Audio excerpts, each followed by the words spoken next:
See, the first question of NCERT states the give the magnitude and direction of net force acting on a first part अपन को बोल रखा है कि a drop of rain falling down with a constant speed, एक constant speed से rain drop जो है fall कर रही है डाउनवर्ड्स।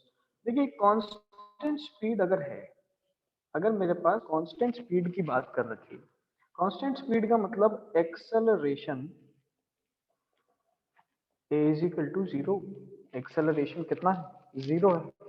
अगर एक्सेलरेशन जीरो है तो अपन जानते हैं force is equal to mass into acceleration. सही बात है। अब अगर एक्सेलरेशन जीरो तो ऑब्वियसली नेट फोर्स भी यहाँ पर कितना हो गया? जीरो हो गया। क्लियरली अपन को पता चल रहा है। चलिए नेक्स्ट क्वेश्चन, इसी का नेक्स्ट पार्ट देखें तो अपन को बोल रहा है एक कॉर्क। कॉर्क क्या होता है? जिसकी अपन बॉटल्स जो होती है, ठीक है, आपने देखा होगा कांच की जो बॉटल्स हैं, इन बॉटल्स का जो ढक्कन होता है वो अपन कॉर्क से बनाते हैं। कभी कभार ऐसे फंस जाता है इसमें, इसको निकालो, अंदर लिक्विड वगैरह होते हैं। तो इन बॉटल्स के ढक्कन को अपन कॉर्क बोलते हैं। कॉर्क एक मटेरियल है। अब इस कॉर्क को अपन ने क्या किया? वाटर सरफेस पे ऐसे फ्लोट करवा दिया। This is water surface and water surface पे ये कॉर्क ऐसे फ्लोट कर रहा है। चलिए नीचे ऐसे वाटर सरफेस है, ये वाटर। तो वाटर सरफेस पर अगर कॉर्क फ्लोट कर रहा है दैट मींस कॉर्क पे नीचे की तरफ एक फोर्स लगना चाहिए which is known as gravitation force. नीचे की तरफ ग्रेविटेशन फोर्स लगना चाहिए जो कि इसको डाउनवर्ड मूव करवाएगा। ठीक है, लेकिन ग्रेविटेशन फोर्स की वजह से ये नीचे नहीं जा रहा है, तो अपन लिख सकते हैं does not move downward. Does not move downwards. Downwards ये मूव नहीं करता। अगर मूव नहीं कर रहा that means there must be some upward thrust. यहाँ पर एक अपवर्ड थ्रस्ट भी होना जरूरी है। ठीक है, मस्ट है। तो अपन को ध्यान रखना है कि इस केस में भी अगर ये स्टेबल है, ये कहीं मूव नहीं कर रहा, वाटर सरफेस पे फ्लोट कर रहा है, दैट मींस नेट फोर्स यहाँ पर भी कितना होना चाहिए? जीरो होना चाहिए। किसकी वजह से? ग्रेविटेशन फोर्स नीचे और अपवर्ड थ्रस्ट एक ऊपर लग रहा है। चलिए नेक्स्ट देखते हैं। A kite skilfully held stationary in the sky. एक काइट है जो कि स्टेशनरी है स्काई के अंदर। देखिए ध्यान से सी पार्ट को, ये मेरे पास काइट है, दिस इज द काइट, और इस काइट को मैंने स्काई में स्टेशनरी रखा हुआ है। स्टेशनरी मतलब वेलोसिटी भी जीरो, वेलोसिटी जीरो तो एक्सेलरेशन भी जीरो, एक्सेलरेशन जीरो तो फोर्स भी जीरो। तो क्लियरली पता चल रहा है कि अगर स्टेशनरी कोई चीज है दैट मींस एक्सेलरेशन उस पर ऑब्वियसली कितना होगा? जीरो होगा। तो क्लियर, ये भी अपन को पता चल गया। नेक्स्ट बोल रहा है एक car moving with constant velocity. फिर से इसने वही चीज बोल दी, कांस्टेंट वेलोसिटी। तो अपन को समझ में आ रहा है दैट कांस्टेंट वेलोसिटी का मतलब क्या होता है? कांस्टेंट वेलोसिटी का मतलब again acceleration zero. Acceleration zero तो फोर्स भी जीरो, और यहाँ पर अपना नेट फोर्स कितना निकल के आ गया? जीरो निकल के आ गया। चलिए नेक्स्ट बोल रहा है since electron is far away from all C. क्या बोले जा रहा है अपन को? एक हाई स्पीड इलेक्ट्रॉन, ठीक है, is far away in space from all material objects. एक हाई स्पीड इलेक्ट्रॉन है जो कि हर मटेरियल ऑब्जेक्ट से बहुत दूर है। चलिए इसके बाद अपन को क्या बोल रहा है? इसके बाद अपन को बोल रहा है कि and free from electric and magnetic field, मतलब वहां इलेक्ट्रिक और मैग्नेटिक फील्ड भी नहीं है। अब इसको समझने के लिए अपन क्या करेंगे, ध्यान से देखिए। तो इस पर नेट फोर्स कैसे निकाला जाएगा? See what will happen. एक इलेक्ट्रॉन है, this is, let us suppose this is the electron. Electron के पास कुछ चार्ज होता है which is 1.6 into 10 power minus 19 coulomb. आप लोगों ने इसको केमिस्ट्री में पढ़ा होगा, इलेक्ट्रॉन का चार्ज कितना होता है। हम इसको मॉडर्न फिजिक्स में भी देखते हैं आगे। हम जानते हैं कि इलेक्ट्रॉन एक चार्ज पार्टिकल है, तो इस पे इलेक्ट्रिक फील्ड की वजह से कुछ फोर्स लगेगा। इलेक्ट्रिक फील्ड की वजह से कुछ फोर्स लगेगा। सिमिलरली मैग्नेटिक फील्ड की भी टेंडेंसी होती है मूविंग चार्जेस पे फोर्स लगाने की। ये आपने 10th क्लास में पढ़ा होगा कि जो मूविंग चार्जेस हैं, जब अपन एक करंट कैरिंग कंडक्टर को मैग्नेटिक फील्ड में प्लेस करते थे तो उस पर फोर्स लगता था। ठीक है, तो आपने ये चीज 10th क्लास में पढ़ी है। इसका मतलब एक मूविंग चार्ज जो होता है, उस मूविंग चार्ज पे मैग्नेटिक फील्ड की वजह से फोर्स लगता है। तो यहाँ पर लिख सकता हूँ फोर्स ऑन मूविंग चार्ज। ठीक है, according to question, according to question बोल रहा है कि ये इस इलेक्ट्रॉन का जो मूव करने वाला जो रीजन है, इस रीजन में ये पहली बात तो बहुत दूर है, फार अवे है। ठीक है, और इस रीजन में इलेक्ट्रिक फील्ड और मैग्नेटिक फील्ड प्रेजेंट नहीं है। तो दैट मीन्स ना ही इलेक्ट्रिक फोर्स लगेगा ना ही मैग्नेटिक फोर्स लगेगा। दूसरी चीज ने क्या बोली, दूसरी चीज बोली कि इस स्पेस में मटेरियल ऑब्जेक्ट्स भी नहीं है। मटेरियल ऑब्जेक्ट्स भी नहीं है, इसका मतलब ग्रेविटेशन फोर्स भी नहीं लग सकता। अब याद करो 9th क्लास, ग्रेविटेशन फोर्स जो होता था वो होता था F is equal to G m1 m2 upon r square. ये हमारे पास ग्रेविटेशन फोर्स हुआ करता था, ठीक है, जो कि डिपेंड करता है मासेस पे। अब अगर कोई मटेरियल्स ही नहीं है, दैट मीन्स ग्रेविटेशन फोर्स भी नहीं एक्ट करेगा। सो अपन यहाँ लिख सकते हैं कि net force will be zero, क्योंकि ना ही इलेक्ट्रिक फोर्स एक्ट कर रहा है, ना ही मैग्नेटिक एक्ट कर रहा है, ना ही ग्रेविटेशन एक्ट कर रहा है, तो कोई भी फोर्स यहाँ पर एक्ट नहीं कर रहा। दैट मीन्स नेट फोर्स कितना रहेगा, जीरो। सिंपल सा क्वेश्चन है, कुछ इसमें मुश्किल बात तो नहीं दिखती।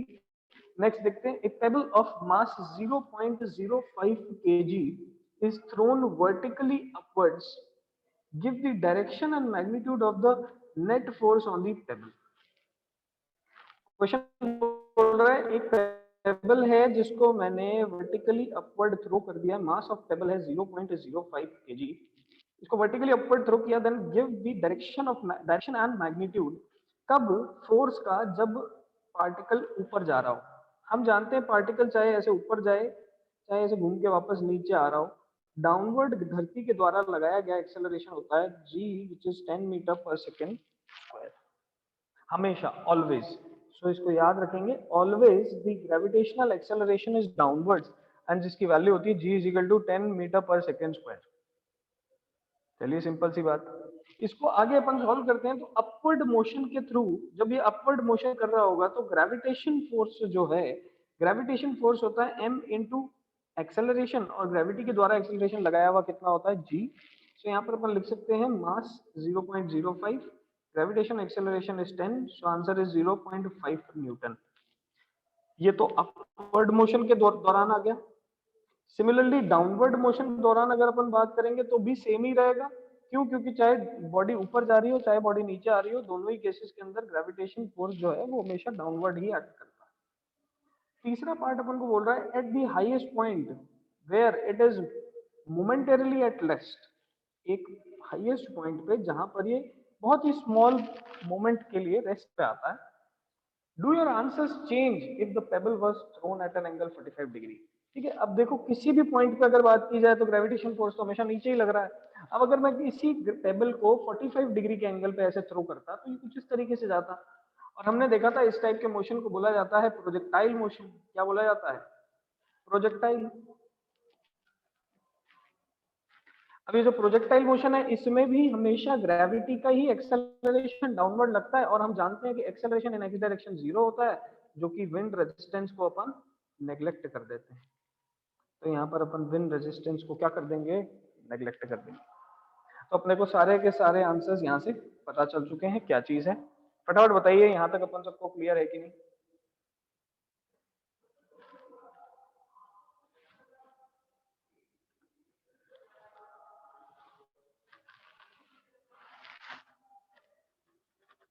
यस, चलिए बहुत बढ़िया। Moving on to the next question. Next question अपन को क्या कह रहा है? नेक्स्ट क्वेश्चन कह रहा है give the magnitude and direction of the net force acting on a stone of mass 0.1 kg। ठीक है, एक 0.1, इसको मैंने थ्रो किया या ड्रॉप किया, जैसा भी है उसको अपन देखेंगे। अभी सिर्फ अपन को इतना ध्यान रखना है कि 0.1 kg का स्टोन है, उस पर मैग्नीट्यूड और डायरेक्शन ऑफ फोर्स निकालनी है। अभी तक जैसे निकाल रहे थे हर क्वेश्चन के अंदर, इसमें भी वैसे ही बात की जा रही है। तो ध्यान से देखिए, पूछा जा रहा है कि just after it is dropped from the window of a stationary train. Stationary train है, ठीक है, ये ट्रेन है, इसकी विंडो से अपन ने पत्थर को ऐसे ड्रॉप कर दिया। तो ड्रॉप करा तो इस पे नेट फोर्स कहाँ लगेगा? Obviously downward, due to gravity का एक्सेलरेशन। ग्रेविटी का एक्सेलरेशन कहाँ लगता है? हमेशा डाउनवर्ड लगता है, तो mg की वजह से इस पे डाउनवर्ड फोर्स लगेगा होगा, और वो फोर्स कितना होगा? 0.1 into 10, so answer is 1 Newton. Answer कितना आ गया यहाँ से? 1 न्यूटन आंसर आ गया। ऐसा ही अपन से बी पार्ट पूछ रहा है। इसका बी पार्ट क्या है? Just after it is drop from the window of train, ठीक है, running at a constant velocity of 36 kilometre per hour. हमने याद करो एक कॉन्सेप्ट पढ़ा था, जिस कॉन्सेप्ट से हमने बोला था कि अगर कोई पार्टिकल चल रहा है, अगर कोई ऑब्जेक्ट चल रहा है और चलते हुए ऑब्जेक्ट से दूसरा ऑब्जेक्ट को गिरा दिया जाए या प्रोजेक्ट कर दिया जाए, तो जो चलते हुए ऑब्जेक्ट की वेलोसिटी है वही सेम ऑब्जेक्ट स्टोन को भी मिल जानी चाहिए। तो स्टोन एक तो नीचे भी जाना चाहता है, स्टोन को सेम डायरेक्शन में v वेलोसिटी भी मिल जाएगी, तो स्टोन का पाथ कुछ इस तरीके से हो जाएगा। पहली चीज। दूसरी चीज क्या है? दूसरी चीज ये है दैट डाउनवर्ड तो जी एक्सेलरेशन है, बट क्योंकि ट्रेन जो है वो कांस्टेंट वेलोसिटी से चल रही थी, सो इसलिए अपन यहाँ पर ये कह सकते हैं that acceleration in x direction is zero. और अभी भी जो भी नेट फोर्स लग रहा होगा, the net force will be gravitation only, और वो कितना होगा? 0.1 इंटू 10, जो कि आंसर 1 न्यूटन अपन पहले निकाल चुके हैं। तो ये भी सेम ही तरीका था सॉल्व करने का, इसको भी, बस कॉन्सेप्ट थोड़ा सा अलग लगा। जो कॉन्सेप्ट अपन पिछले चैप्टर में काइनेमेटिक्स में पढ़ते हुए आए हैं, ठीक है, उसी सेम कॉन्सेप्ट को अपन ने यहाँ पर यूज किया है और उससे फिर सॉल्व किया है। चलिए नेक्स्ट अपन से क्या पूछा जा रहा है? नेक्स्ट अपन से क्या पूछा जा रहा है? नेक्स्ट पूछा जा रहा है कि भाई अब क्या है, हमने स्टोन को ड्रॉप किया उसी सेम विंडो से, बट ट्रेन जो है इस बार एक्सेलरेट कर रही थी। अब देखो, जब ट्रेन एक्सेलरेट कर रही होगी ना, तो स्टोन पे दो फोर्सेस लग जाएंगे। एक तो डाउनवर्ड जी एक्सेलरेशन तो लग ही रहा था, और एक सामने की तरफ ट्रेन जिस डायरेक्शन में चल रही है, 1 मीटर पर स्क्वायर का उसी सेम डायरेक्शन आ जाएगा, acquired by stone due to accelerating train. मैं यहाँ लिख सकता हूँ कि एक्सेलरेटिंग ट्रेन की वजह से सेम डायरेक्शन में एक्सेलरेशन को एक्वायर कर लिया गया है, और जो कि है 1 मीटर पर सेकेंड। इसका मतलब अब जो है, अब पर्टिकुलर स्टोन पे दो फोर्सेस लग रहे हैं, एक तो डाउनवर्ड लग रहा है mg, और एक टुवर्ड्स राइट लग रहा है m into A.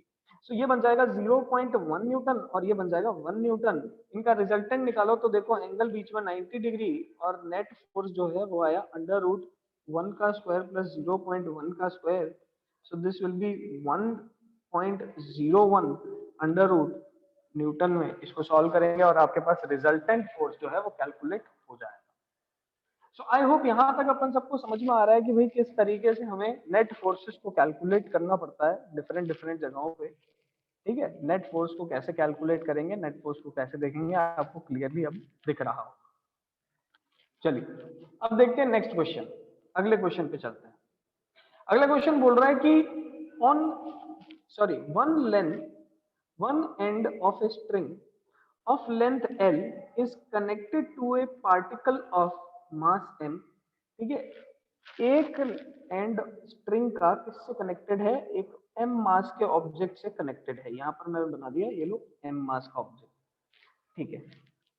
And the other end to a small peg on the horizontal table. ठीक है, तो हॉरिजॉन्टल टेबल पे एक पेग लगाया मैंने, और उस पेग से मैंने कनेक्ट कर दिया अपने स्ट्रिंग को।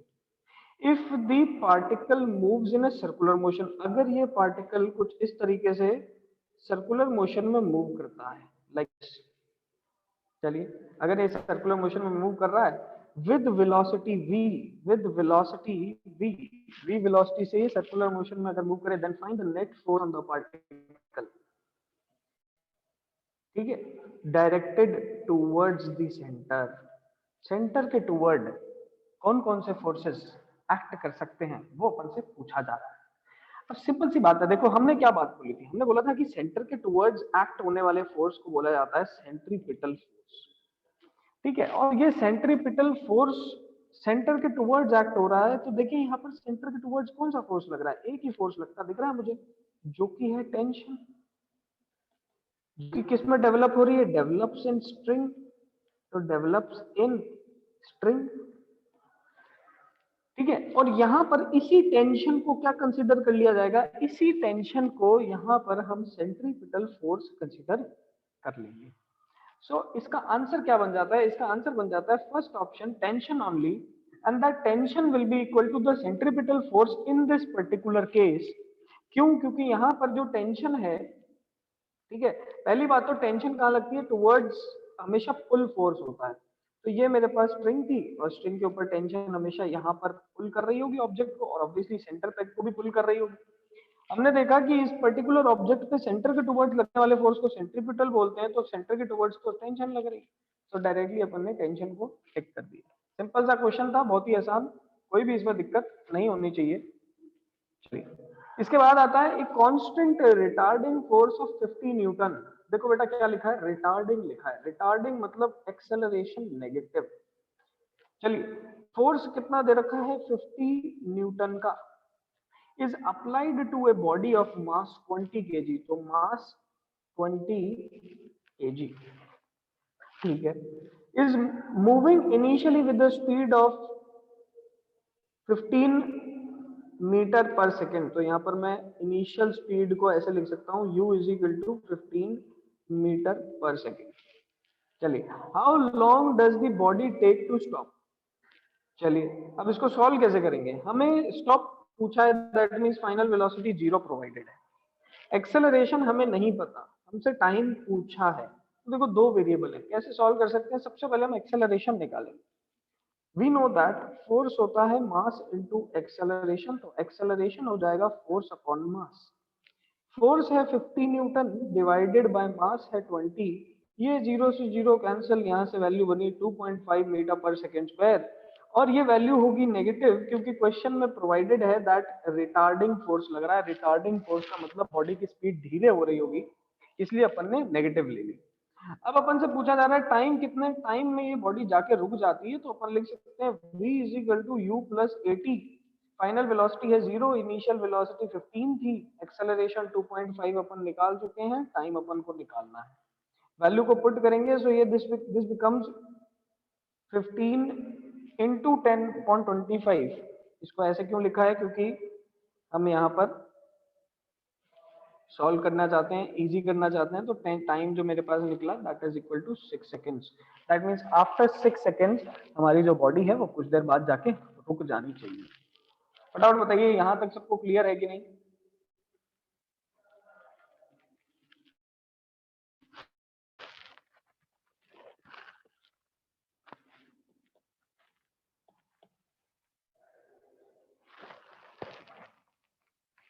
फास्ट फास्ट,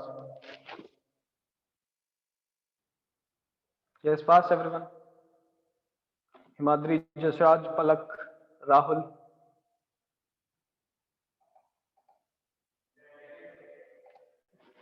चलिए next question, a constant force acting on a body of mass 3 kg। तो जो कुछ भी आपको क्वेश्चन के अंदर गिवन वैल्यूज दिखे ना, आप उसको पॉइंट आउट कर लिया करो, गिवन में लिख लिया करो एक बार, तो आपको क्वेश्चन करने में कभी दिक्कत नहीं हो। Changes its speed from 2 to 3.5, मतलब इनिशियल वेलोसिटी तो थी 2 metre per second, final velocity थी 3.5 मीटर पर सेकेंड, कितने टाइम में, तो 25 सेकेंड्स के टाइम में, ये भी गिवन है। The direction of the motion of the body remains unchanged, direction same है, ये भी लिख देते हैं अपन। ठीक है, क्वेश्चन हमेशा अप्रोच आपको ऐसे ही रखनी है, बिकॉज आपको बोर्ड एग्जाम देना है अगले साल, और अब जब आप अगले साल बोर्ड की तैयारी कर रहे होगे तो आपको पता होना चाहिए दैट हमेशा हमेशा, मैं हर साल बच्चों को बोलता हूँ और ये चीज बहुत ही कारगर रहती है, बच्चों के 98 99 मार्क्स भी लेकर आए हैं बच्चे फिजिक्स में, इसी टेक्निक से कि आपको आंसर राइटिंग कैसे करना है। बोर्ड में आंसर राइटिंग के बहुत ज्यादा मार्क्स होते हैं, बोर्ड को क्रैक करना इतना कुछ मुश्किल का बात नहीं है, बस आपको सिस्टमैटिक हर चीज को फॉलो करते जाना।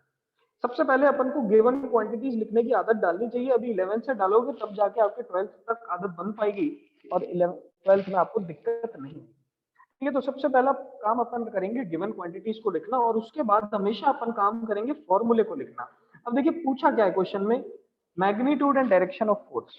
So magnitude of direction of force को निकालने के लिए पहली चीज तो अपन फोर्स का फॉर्मूला जानते हैं, मास इनटू एक्सेलरेशन, लेकिन यहाँ पर एक्सेलरेशन तो दे ही नहीं रखा, वेलोसिटीज के फॉर्म में दे रखा है, सो अपन यहाँ लिखेंगे F is equal to mass into v minus u upon t. अब देखो डायरेक्टली सारी चीजें पता है, अपन इस फॉर्मूले में वैल्यू को पुट कर सकते हैं और आंसर निकाल सकते हैं। अब स्टेप बाय स्टेप चल रहा है, क्यों, क्योंकि देखिए अब जब बोर्ड की कॉपी चेक होती है तो आपको पता है दैट डिफरेंट स्टेप के मार्क्स होते हैं, गिवन लिखने के हाफ मार्क्स, फॉर्मूले के हाफ मार्क्स, मेथड के हाफ मार्क्स, ठीक है, एंड फाइनल आंसर के हाफ मार्क्स।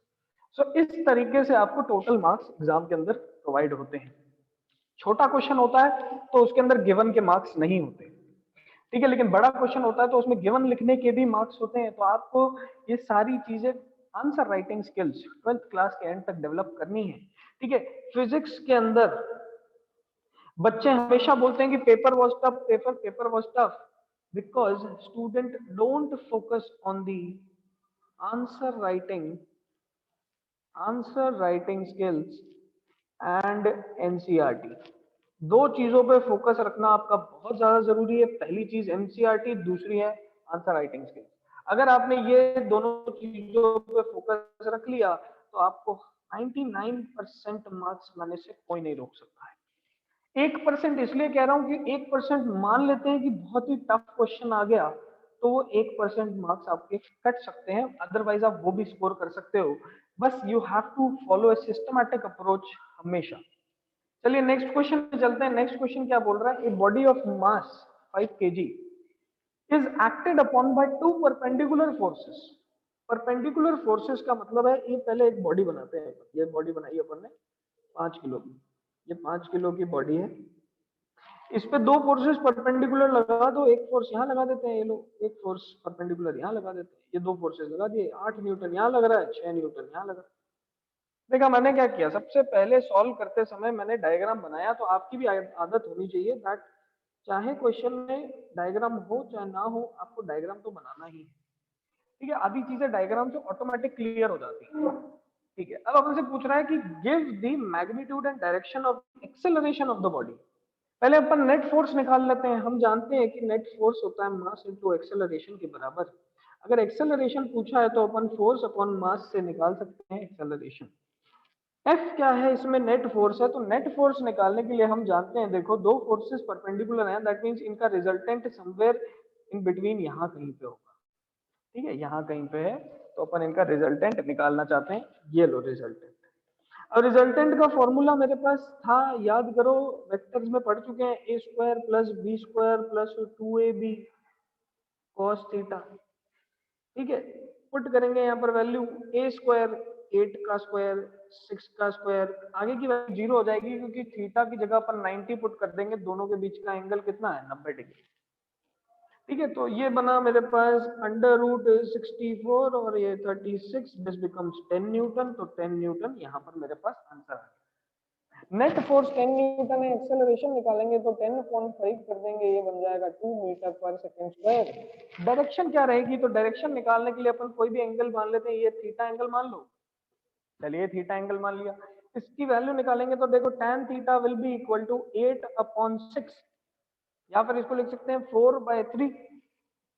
और tan थीटा की वैल्यू 4/3 कब होती है, जब थीटा होता है 53 डिग्री। याद करो मैंने आपको एक ट्रायंगल बताया था 37 और 53 डिग्री वाला। तो ये क्वेश्चन में अपन इस तरीके से आंसर निकाल सकते हैं। फटाफट बताइए ये चीज सबको क्लियर है कि नहीं। Fast raise your hand students, fast fast.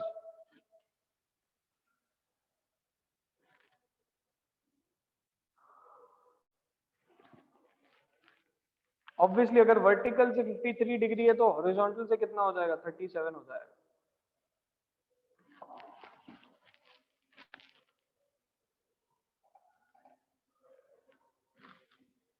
चलिए अगले क्वेश्चन की तरफ चलते हैं।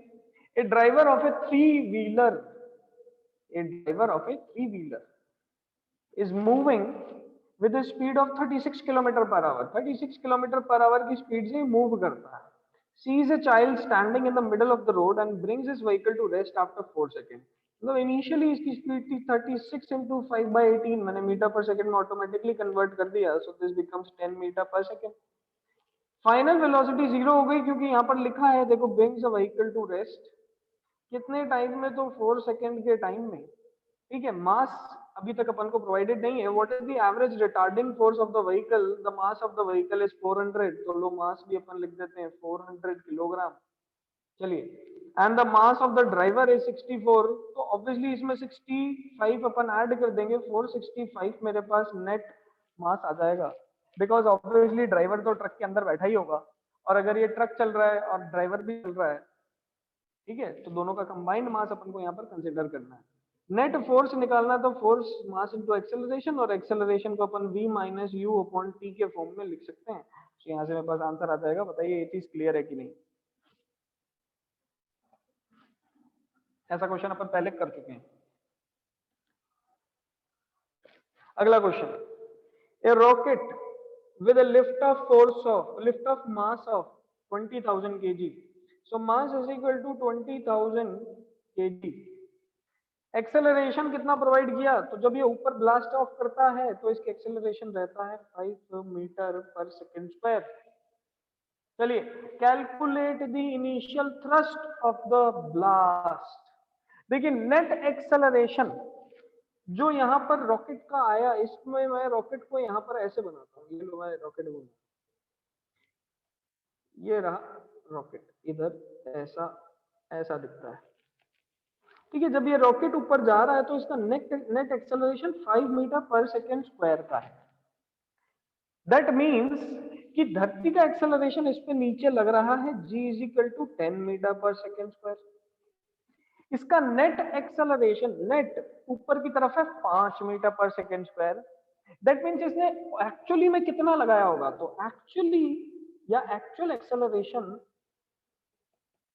ऑफ रॉकेट यहां पर कितना होगा, तो actual acceleration of rocket will be equal to a g plus 5 होगा। क्यों? क्योंकि 5 तो इसका नेट ऊपर था ही, धरती इसको 10 मीटर पर सेकेंड स्क्वायर से नीचे खींच रही है। दैट मींस इतना फोर्स तो इसको लगना ही पड़ेगा ऊपर, और उसके बाद इसने 5 मीटर पर सेकेंड स्क्वायर का एक्सेलरेशन प्रोवाइड किया। दैट मींस 10 तो लग ही रहा था, 5 और लगा दिया, तो टोटल मेरे पास यहाँ पर 15 मीटर पर सेकेंड स्क्वायर का एक्सेलरेशन ऊपर की डायरेक्शन में मिला, अपवर्ड डायरेक्शन। अब क्वेश्चन में बोल रहा है इनिशियल थ्रस्ट बताओ कि इसने फोर्स एक्चुअली में लगाया कितना होगा नीचे की तरफ। तो फोर्स इसने लगाया होगा F is equal to mass into acceleration. Mass है 20,000 kgs और एक्सेलरेशन है 15, तो यहाँ से मेरे पास 3 इंटू 10 पावर 5 आंसर आ जाता है, 3 इंटू 10 पावर 5 न्यूटन। या फिर इसको अपन इसी फॉर्म में रहने दो, चलो 3 इंटू 10 पावर 5 न्यूटन या 3 लाख न्यूटन। यहाँ पर मेरे पास फोर्स की वैल्यू निकल की आ गई। बताइए सबको ये चीज क्लियर हुई कि नहीं, कि कैसे अपन ने इस क्वेश्चन को सॉल्व किया। भाई 5 मीटर पर सेकेंड स्क्वायर का नेट एक्सेलरेशन बोल रहा है क्वेश्चन अपन को, सही है, कि बॉडी ने 5 मीटर पर सेकेंड स्क्वायर का नेट एक्सेलरेशन लगाया। दैट मींस इसने इनिशियली कुछ ज्यादा ही लगाया होगा, धरती तो downward 10 meter per second square से खींचती है, ठीक है, तो उतना तो इसको लगाना ही है। साथ ही साथ 5 मीटर पर सेकेंड स्क्वायर का नेट एक्सेलरेशन है, दैट मींस टोटल कितना हो जाएगा 10 प्लस 5 15, और उससे फिर अपन सॉल्व कर सकते हैं और फाइनल फोर्स ये बता सकते हैं कि इनिशियल यहाँ पर थ्रस्ट इसने कितना जनरेट किया होगा। चलिए फटाफट हैंड रेज करके बताइए यहाँ तक सारे क्वेश्चन क्लियर है कि नहीं।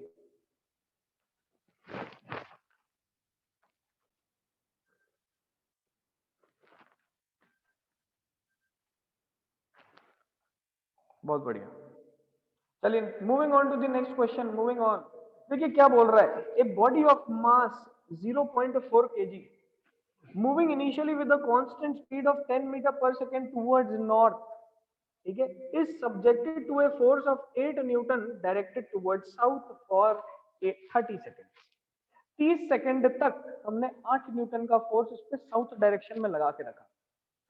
बोला ये जा रहा है कि पहले ये जा रहा है इनिशियली 10 मीटर पर सेकेंड की स्पीड से नॉर्थ डायरेक्शन में, फोर्स हम लगा रहे हैं साउथ डायरेक्शन में। ये लो, ये जा ऐसे रहा था, इनिशियल वेलोसिटी ऐसी है इसकी, ठीक है, फोर्स इस पे कहाँ लग रहा है, डाउनवर्ड लग रहा है। ये लो फोर्स इस पे लग रहा है डाउनवर्ड, ऐसे ले लेते हैं अपन, साउथ डायरेक्शन नीचे ले लेते हैं, नॉर्थ ऊपर ले लेते हैं, ठीक है, तो फोर्स लग रहा है 30 Newton downward. Mass of the body कितना दे रखा है, तो 0.4 kg दे रखा है, ठीक है। तो ऑब्वियसली हो क्या रहा है, देखिए फोर्स पीछे लगने का मतलब है कि इसका जो एक्सेलरेशन है वो ऑपोजिट डायरेक्शन ऑफ मोशन में लग रहा है, ठीक है। तो वी कैन से, अलग कलर से अपन इसको शो करते हैं यहाँ पर, कि एक्सेलरेशन जो भी लग रहा है that is in the opposite direction to that of motion, ठीक है, ऑपोजिट टू मोशन, सही बात है। मोशन के ऑपोजिट डायरेक्शन में यहाँ पर एक्सेलरेशन लग रहा है, मोशन के ऑपोजिट डायरेक्शन का एक्सेलरेशन मतलब रिटार्डेशन, और इसकी बात अपन काइनेमेटिक्स में कर चुके हैं। रिटार्डेशन हो रहा है, एक्सेलरेशन की वैल्यू कितनी होगी, तो ऑब्वियसली फोर्स अपॉन मास, सही बात है। फोर्स की वैल्यू कितनी है, तो फोर्स यहाँ पर 8 न्यूटन लग रहा है, मास अपने पास कितना है, तो 0.4, कैलकुलेट करेंगे तो ये बनेगा 80/4, ठीक है, this becomes 20 metre per second square, मतलब 20 मीटर पर सेकेंड स्क्वायर का यहाँ पर एक्सेलरेशन लग रहा है विच इज नेगेटिव रिटार्डेशन हो रहा है। ठीक है, इसके बाद अपन से पूछ रहा है take the instant the force is applied to be t equal to 0 and the position of the particle to be x equal to 0, predict the position at t equal to -5, oh sorry, t is equal to -5, t is equal to 25 and t is equal to 100। अब बताइए क्या यहाँ तक अपन को ये चीज clear हुई कि क्या क्वेश्चन कहना चाह रहा है और किस तरीके से अपन ने एक्सेलरेशन निकाला। अब तो पोजीशन निकाल रहा है, तो पोजीशन तो अपन डायरेक्टली निकाल सकते हैं s equal to u t plus half t square वाले फॉर्मूले से, जो कि अपन ने पिछले चैप्टर में काइनेमेटिक्स में पढ़ चुके हैं। ऐसे काफी सारे क्वेश्चन अपन सॉल्व कर चुके हैं। ठीक है, बेसिकली अपन को ये समझना था कि ये क्वेश्चन अपन से कहना क्या चाह रहा है। वो क्वेश्चन अपन से क्या कहना चाह रहा था उसको अपन ने बहुत अच्छे तरीके से यहाँ पर देखा कि एक्सेलरेशन क्या है, एक्सेलरेशन की डायरेक्शन क्या रहेगी। ठीक है, बॉडी का एक्सेलरेट हो रही है या बॉडी रिटार्ड कर रही है, क्या डायरेक्शन है, फोर्स की डायरेक्शन क्या है, ये सब देख चुके हैं। फटाफट हैंड रेज कर दो आप ताकि अगले क्वेश्चन में चलें।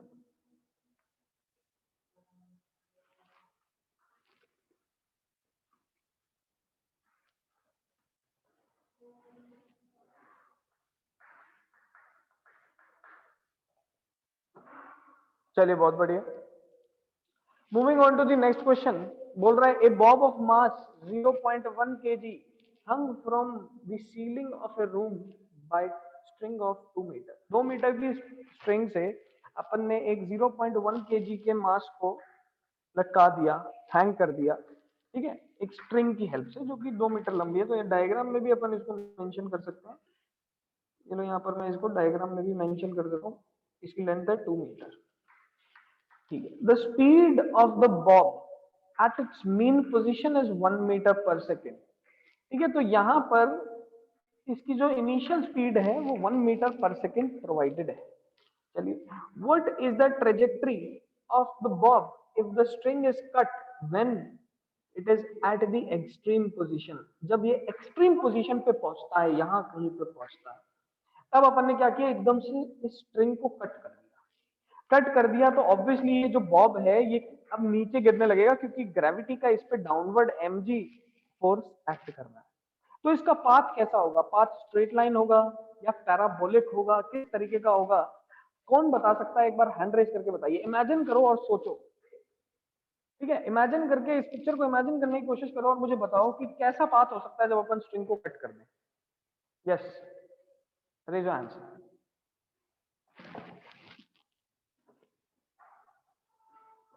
ऐसा समझिए, देखो डायग्राम में भी इसका हिंट दे रखा है। ठीक है, इसका हिंट डायग्राम में भी दे रखा है। डायग्राम में यहाँ पर प्रोवाइडेड है दैट एक्सट्रीम पोजीशन पे इसकी वेलोसिटी 0 हो जाती है। आप कभी भी पेंडुलम को देखोगे तो पेंडुलम ऑसिलेट करता हुआ जब एक्सट्रीम पोजीशन पे पहुंचता है तो इसकी वेलोसिटी यहाँ पर 0 हो जाती है, लेकिन हॉरिजॉन्टल पे कभी 0 नहीं होती। ठीक है, हॉरिजॉन्टल पे नॉट इक्वल टू 0 बोलते हैं। तो अगर मैं एक्सट्रीम पोजीशन की बात करूं और यहाँ पर स्ट्रिंग को कट कर दूं, इसकी वेलोसिटी 0 है। दैट मींस जैसे ही मैं इसको कट करूंगा, इस पे सिर्फ और सिर्फ ग्रेविटी का एक्सेलरेशन लग रहा है वर्टिकली डाउनवर्ड। तो ये कट होते ही डाउनवर्ड स्ट्रेट लाइन में मूव करता हुआ नीचे गिर जाएगा। सही है, क्यों? क्योंकि इसकी velocity at the extreme positions क्या है, 0। किसी और डायरेक्शन में ये मूव कर ही नहीं सकता, सिर्फ ग्रेविटी इसको नीचे खींच रही है, तो स्ट्रेट लाइन में ये एग्जैक्टली नीचे गिरता जाएगा और ग्राउंड तक पहुंच जाएगा। ये तो अपन को एक्सट्रीम पोजीशन के बारे में पता चला। लेकिन जब मैं मीन पोजीशन की बात करता हूं, जब ये एट द इक्विलिब्रियम पोजीशन होता है, तो यहां पर देखो इसकी वेलोसिटी नॉन जीरो है और कितनी है, 1 मीटर पर सेकेंड। ये 1 मीटर पर सेकेंड से मीन पोजीशन पे होता है। चलिए, तो हॉरिजॉन्टल में तो वेलोसिटी मेरे को प्रोवाइडेड है। ठीक है, वर्टिकली डाउनवर्ड हम जानते हैं ग्रेविटी की वजह से जी एक्सेलरेशन होता है। ऐसा सेम डायग्राम अपन ने कहीं पे देखा था, देखो ध्यान से, अगर h हाइट से मैं किसी प्रोजेक्टाइल को हॉरिजॉन्टली थ्रो करता हूं तो उसका पाथ कैसा आता है, पैराबोलिक आता है। तो यहाँ पर मुझे कैसा पाथ देखने को मिलेगा, कुछ इस तरीके का पैराबोलिक पाथ देखने को मिलेगा अगर मैं मीन पोजीशन पे कट करूं। ठीक है, तो if I cut the string at the mean position, अगर मैं मीन पोजीशन पे स्ट्रिंग को कट करूं तो पाथ मुझे कैसा देखने को मिलेगा, मीन पोजीशन पे पाथ मुझे देखने को मिलेगा पैराबोलिक, एंड एक्सट्रीम पोजीशन पे पाथ मुझे कैसा देखने को मिलेगा, स्ट्रेट लाइन। ठीक है, इसका रीजन क्या है कि पैराबोलिक पाथ क्यों देखने को मिला, क्योंकि मीन पोजीशन पे हॉरिजॉन्टल में भी वेलोसिटी थी और वर्टिकली डाउनवर्ड जी एक्सेलरेशन लग रहा है। लेकिन एंड पे या एक्सट्रीम पोजीशन पे स्ट्रेट लाइन क्यों देखने को मिलता है? क्योंकि कोई भी वेलोसिटी मुझे नहीं देखने को मिल रही, इनिशियल वेलोसिटी जीरो है एंड डाउनवर्ड सिर्फ जी एक्सेलरेशन लग रहा है, इसलिए डाउनवर्ड स्ट्रेट लाइन में मूव कर जाता है, बट यहाँ पर पैराबोलिक मूव करके आता है। फटाफट बताइए यहाँ तक सबको क्लियर हुआ कि नहीं? यस और नो, रेज हैंड।